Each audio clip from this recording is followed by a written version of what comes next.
Hey everyone, welcome back to the channel. If you're diving into the world of cryptocurrency, you know that transferring assets between exchanges can feel a bit intimidating.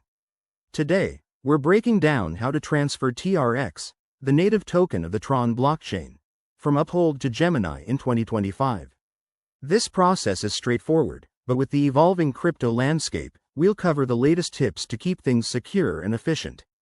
Why do this? Gemini offers great security features and potentially lower fees, making it a smart move for your digital assets. First things first, make sure you have accounts set up on both Uphold and Gemini.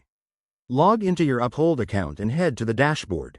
You'll see your TRX balance. Double-check that you have enough to cover any transfer fees, which might vary in 2025 based on network congestion. Next, navigate to the Withdraw or Send section in Uphold. Select TRX from your wallet options. Now, switch over to Gemini. Log in and go to your wallet section to generate a TRX deposit address.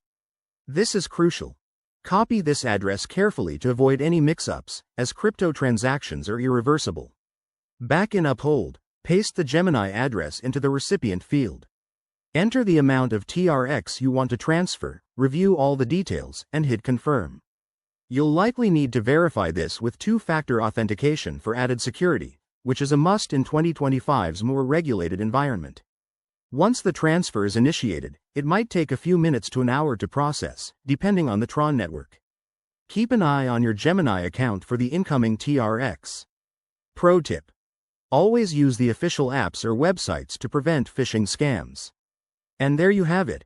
That's how you transfer TRX from Uphold to Gemini in 2025.